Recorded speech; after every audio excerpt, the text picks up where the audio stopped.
Ouais, je Timonet, c'est Mousson, on se retrouve aujourd'hui pour une nouvelle vidéo anecdote. Et pour ce jour, j'ai voulu te parler du coiffeur. Bon, j'avais déjà fait une petite vidéo où je partageais une petite histoire avec toi, je te mets le lien quelque part ici, hein. Mais aujourd'hui, je me suis dit pourquoi pas en faire une vidéo dédiée. Allez, on y va. Dès que j'ai ouvert la bouche, le ciel s'est assombri, on a lancé les Dotensei, je suis entouré de sales zombies. Adepte du multiclonage, dans le rap y'a que des pâles copies, j'arrive comme une invocation, j'ai atterri là, j'ai pas compris.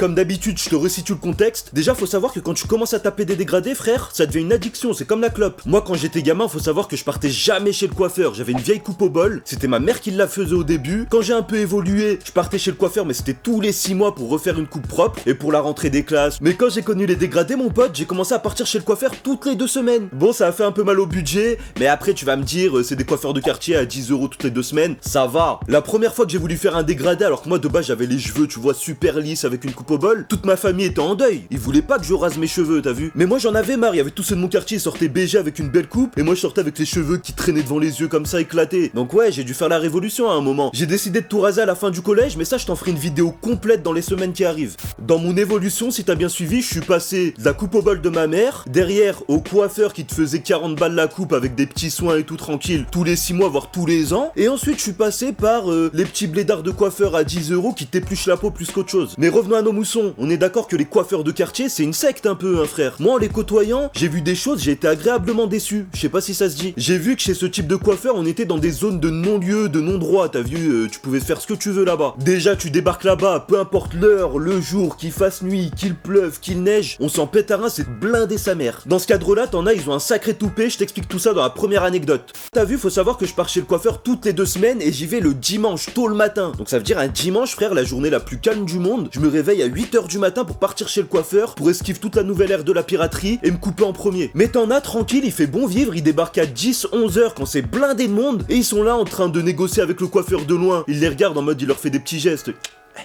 Oh, me fais pas ça avant, Frère, ferme ta gueule, nous on fait la queue depuis 3 heures, toi t'es là, t'arrives, tu crois c'est la fête. Après tu le vois, frère, là il commence à faire un sacré jeu d'acteur. Tu le vois tourner en rond dans le salon, en mode il parle tout seul parce qu'il est pressé, t'as vu. Il arrive à 11 heures, il regarde sa montre, putain, et dire que ma mère elle va mourir dans 1 heure et moi j'ai même pas mon dégradé. Oh là là, je suis dans la merde, je suis cher pressé, je dois partir à Annaba à pied, si je pars pas tout de suite, je suis dans la merde, j'y serai jamais pour le stall. Il t'invente des excuses de fou, il te regarde en mode tu vas me laisser passer et tout, et en plus je connais le coiffeur donc j'ai négocié avec lui. Mais frère, ça marche pas ça. Moi je te mens pas, hein. Ça m'arrive de laisser passer les gens devant moi, surtout quand je vois une personne âgée, t'as vu. Mais ces gens-là qu'ils arrivent à base de gros mythos et qu'ils essayent de te la faire à l'envers, je peux pas me les voir. Mais un jour t'as un pélo, il a trop abusé de ma gentillesse. Il débarque chez le coiffeur devant moi, comme je t'ai dit, et il essaye de passer devant. Le coiffeur tranquille, il me le fait pas à la zeub, il me dit, est-ce que t'acceptes si ce pélo passe devant toi? Et moi, il y a un moment, frère, je lui dis, oh, on est tous pressés, hein. Si je me réveille un dimanche, je mets mon réveil à 8h du matin pour être là à l'heure et le premier à me couper, c'est bien parce que j'ai des choses à faire après. Sinon, je serais éclatant en train de dormir dans mon lit. Le pélo, il croit c'est la fête toute la matinée, il se grattait les couilles devant la télé, il débarque devant tout le monde et il croit que je dois réserver sa gâche. Je suis un pigeon en fait, moi. Le pélo, il m'a cherchabé de travers comme si j'étais un crevard qui voulait pas rendre service. Mais à un moment, j'ai des choses à faire aussi, laisse-moi tranquille.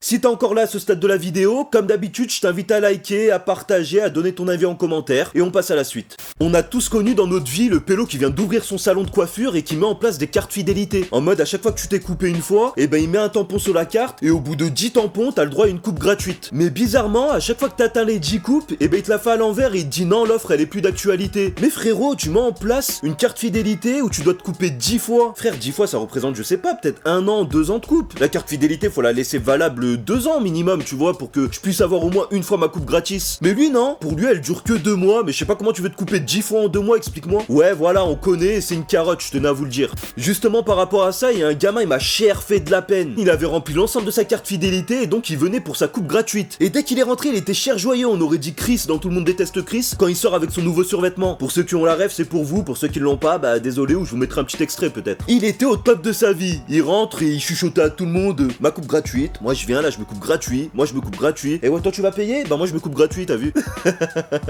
Un tueur ce gamin. Tu vois le genre de gamin cher au top de sa vie qui exhibe sa carte comme ça, il est rentré Eh ouais, moi aujourd'hui c'est gratuit. Eh ouais, le coiffeur va me couper comme un pigeon, pour moi c'est gratuit. Je me disais, ah ouais, il est bien, parce qu'il faut savoir que moi les cartes fidélité je les prends jamais, j'oublie toujours de faire tamponner mon truc ou quoi. Et je me disais, lui il va sortir frais avec sa coupe, il va pas débourser 1€, certes mon frère. Surtout que quand on est gamin, même 10€ ça reste un budget non négligeable. Hein. À l'époque ça faisait 2 tacos. Le pélo il avait préparé sa goffe depuis au moins 6 mois, il ressemblait à Luffy contre Foxy. Il a fait la queue comme tout le monde, son tour arrive, le coiffeur le prend en main, et lui il se cale et il lui dit direct, aujourd'hui je me coupe gratuit frère. Le coiffeur il le regarde et lui dit, mais de quoi tu me parles, cette carte de fidélité elle est périmée depuis 2014, wesh. Aujourd'hui c'est soit t'as des thunes je te coupe, soit t'as pas de thunes et tu pars avec ta goffe. Et moi je le regarde et je me dis, mesquine, il a montré sa carte comme si c'était un ticket d'or de Willy Wonka, et en fait c'est plus valable, comment il va faire? Bon et là t'es en train de te dire, Mousson le héros il s'est levé, il lui a payé sa coupe. Pas du tout, non, je lui ai dit, bah bon courage pour la suite. Morale de l'histoire, ne jamais avoir confiance en une carte de fidélité. On arrive à la fin de la vidéo, c'était Mousson, j'espère qu'elle t'a plu. Si c'est le cas comme d'habitude, tu likes, tu commentes, tu partages à tes potes, et surtout tu me rejoins sur tous les réseaux sociaux. Mousson TV, Mousson TV, Mousson TV, allez, ciao.